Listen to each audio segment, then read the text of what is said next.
السلام علیکم ورحمۃ اللہ وبرکاتہ۔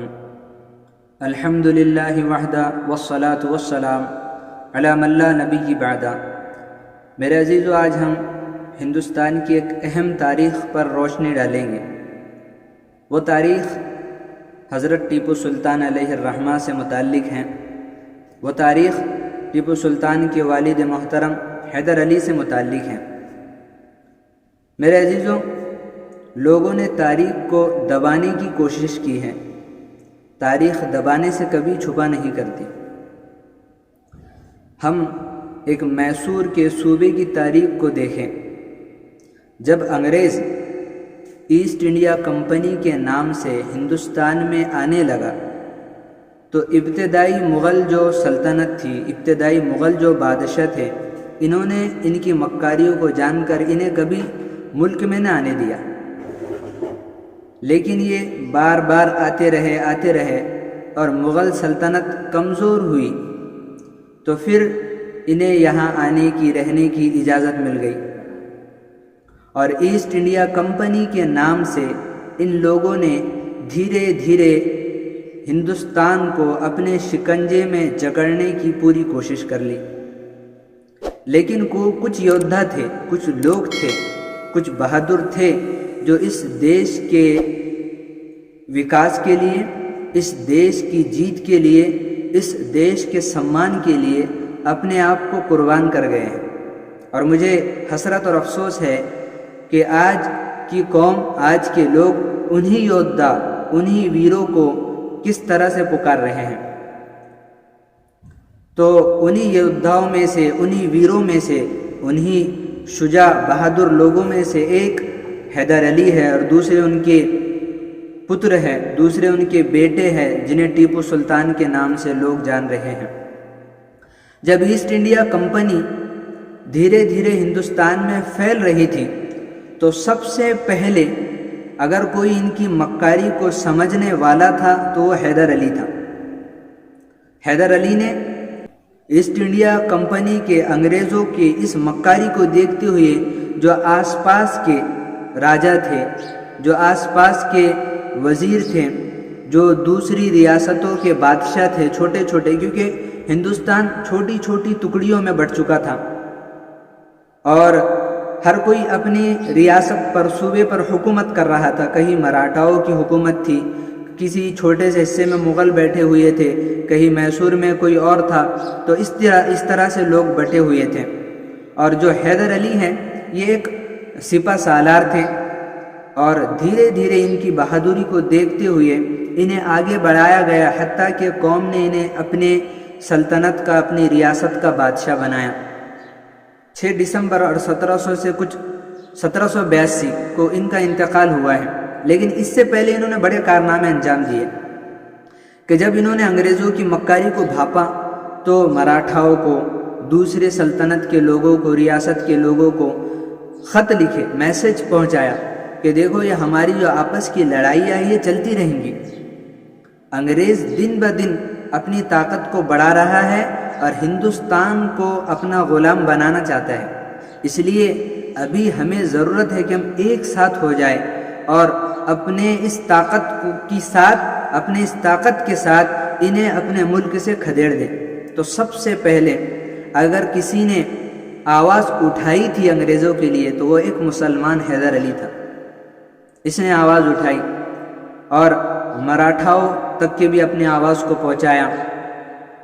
شندھے اور گھیلکر اور دیگر ایسے غیر مسلم بادشاہ تھے، راجا تھے، اسی طرح سے مسلم بادشاہوں تک بھی اپنے پیغام کو پہنچایا۔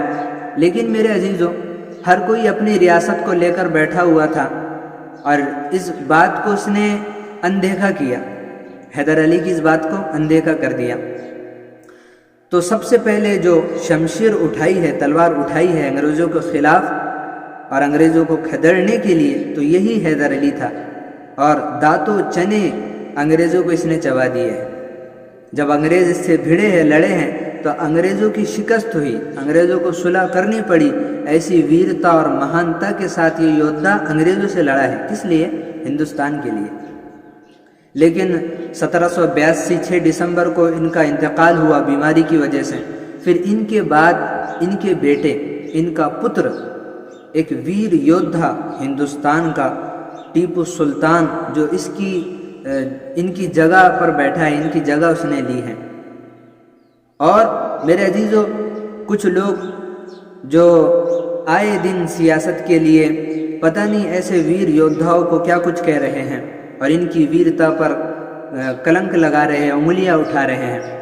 ایک مورکھتا سے بھرا ہوا ایک پتر ہے جو لکھا گیا، ایک بات ہے جو لکھی گئی کہ کہا گیا ٹیپو سلطان نے کئی ہزاروں برہمنوں کو ختم کر دیا، قتل کر دیا، اور کہتے ہیں کہ 1757 میں یہ اس نے کیا۔ 1 دسمبر 1751 یہ ٹیپو سلطان علیہ الرحمہ کی پیدائش ہے۔ جھوٹ ہوتا ہے، آسمان کی طرف منہ کر کے تھوکنے سے آسمان میلا کبھی نہیں ہوتا۔ اگر اس تاریخ کو دیکھا جاتا کہ یہ بات صحیح بھی ہے یا نہیں، تو دونوں تاریخوں کو میچ کیا جائے، 1751 اور 1753 میں یہ جھوٹ ان پر گھڑا گیا، تو پتہ چلا کہ 1753 میں صرف 2 سال کی عمر ٹیپو سلطان علیہ الرحمہ کی تھی۔ میں سوال کرتا ہوں آپ سے، ہزاروں لوگوں کو 2 سال کا بچہ کہاں سے مار سکتا ہے؟ اسی طرح سے ایک جھوٹ اس ویر پر یہ بھی لگایا گیا، ہسٹوری آف دی انڈیا کر کے ایک کرنل ہیلس نے، کرنل ہے جس کا نام میں تقریباً بھول چکا ہوں، ہسٹوری آف دی انڈیا میں اس نے لکھا ہے، کہتے ہیں لوگ کہ ہسٹوری آف دی انڈیا میں اس نے لکھا ہے کہ کئی مراٹھاؤں کو، کئی ہندوؤں کو ٹیپو سلطان نے ختم کیا۔ جب اس کی تحقیق کی گئی کہ ایسی کوئی کتاب کسی کرنل نے لکھی ہے، جب انگلینڈ کی لائبریری میں جا کر ہندوستانیوں نے، ہند کے واسیوں نے اس کی تحقیق کی، تو پتہ چلا کہ اس نام کا کوئی ویکتی نہیں ہے، کوئی آدمی نہیں ہے، اور کوئی ایسی کتاب لکھی ہی نہیں گئی۔ مجھے افسوس ہے ایسے لوگوں پر۔ تو میرے عزیزوں، والد کے انتقال کے بعد ٹیپو سلطان نے اپنے والد محترم کی سلطنت کو سنبھالا ہے۔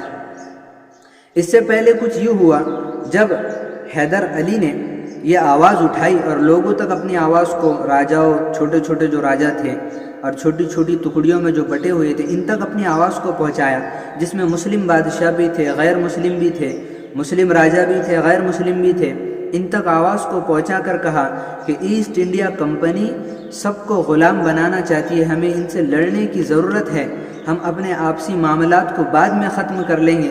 تو کوئی نہ سمجھا۔ ایک موقع ایسا بھی آیا، پونے پیشوا کو ختم کرنے کے لیے راگھوبا پیشوا، پونے پیشوا کو ختم کرنے کے لیے راگھوبا پیشوا نے انگریزوں سے ہاتھ ملایا، اور انگریزوں سے ہاتھ ملا کر اسے یہ ختم کر کر اس کی سلطنت پر، اس کی ریاست پر، اس کی حکومت پر قابض ہونا چاہتا تھا، پونے پیشوا کو ختم کر کے۔ لیکن کچھ دنوں بعد اس نے دیکھا کہ انگریزوں میں آپس میں ہی کچھ انبن سی شروع ہے، لڑائی سی شروع ہے، اور ان کی باتوں سے یہ بھاپ گیا کہ انگریز خود ہندوستان کو اپنا غلام بنانا چاہتے ہیں۔ تو راگھوبا پیشوا کا جو وزیر تھا، منشی جو تھا، اس نے پھر خط لکھا سارے راجاؤں کو جو چھوٹی چھوٹی ٹکڑیوں میں ہندوستان میں بٹ چکے تھے۔ اس نے خط لکھ کر کہا کہ جو بات حیدر علی نے ہم سے سب سے پہلے کہی تھی وہ بات صحیح ہے، آج ہمیں ضرورت ہے کہ ہم ایک جٹ ہو کر، ایک ساتھ ہو کر لڑیں اور ان انگریزوں کو اپنے ملک سے کھدیڑ دیں۔ لیکن اس کی بات کو بھی راجاؤں نے، بادشاہوں نے، جس میں مسلم بادشاہ بھی تھے، غیر مسلم راجا بھی تھے، اندیکھا کر دیا اور اس بات کو پیچھے ڈال دیا۔ تو میرے عزیزوں، انگریز ایسٹ انڈیا کمپنی کو دھیرے دھیرے اپنی مکاری کے ساتھ ہندوستان میں بڑھاتا رہا اور اپنی حکومت کو مضبوط کرتا رہا۔ جب ٹیپو سلطان بادشاہ بنے ہیں، انہوں نے بھی بڑی ویرتا سے اپنے ملک کے لیے انگریزوں سے لڑا ہے، انگریزوں سے لڑائی کی۔ 15 سال کی عمر میں انہوں نے وہ لڑائی کی انگریزوں سے کہ انگریزوں کو میدان چھوڑ کر بھاگنا پڑا، جس بنیاد پر حیدر علی نے، والد نے، پتا نے اپنے سپتر کو، اپنے بیٹے کو کہا کہ تو ٹائیگر آف دی میسور کا جو لقب دیا جاتا ہے، کہا تو شیر میسور ہے۔ تو یہ شیر میسور کا لقب، ٹائیگر آف دی میسور کا لقب یہاں سے آپ کو ملا ہے۔ آپ لڑتے رہے ہیں انگریزوں سے اور برابر لوہا اپنا منواتا رہا، لیکن میرے عزیزوں کہ وہ قوم کبھی کامیاب نہیں ہو سکتی جب اس کے اپنے لوگ اس قوم سے غداری کرنے لگ جائیں۔ میرے عزیزوں، مرزا الہی بخش اور نواب شجاع الدولہ ایسے اور دیگر نظام دکن، نظام الدین، ایسے بہت سے مسلمان راجہ اور مراٹھا غیر مسلم راجہ بھی، مسلم راجہ غیر مسلم راجہ بھی انگریزوں سے ان لوگوں نے چند کوڑیوں کے لیے اپنے ہاتھ ملا لیے، اور ہندوستان کو ختم کرنے میں کچھ یوگدان ان لوگوں کا بھی رہا، جس میں مسلم راجہ بھی ہے، غیر مسلم راجہ بھی ہے۔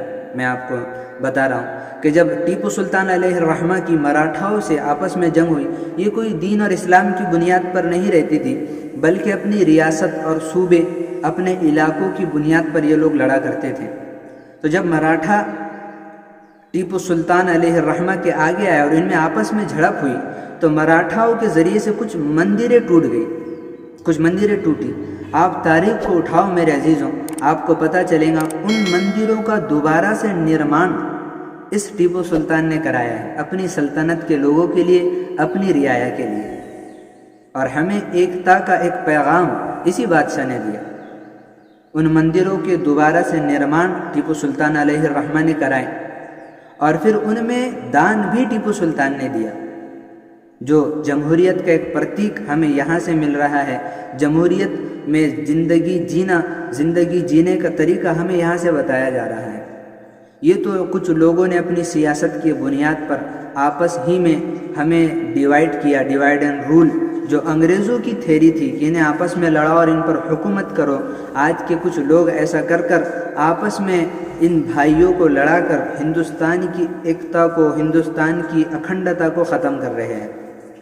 اس لیے ہمیں ضرورت ہے کہ ہم اپنی عقل کے گھوڑے دوڑائیں اور اپنی تاریخ کو جانیں۔ وما توفیقی الا باللہ۔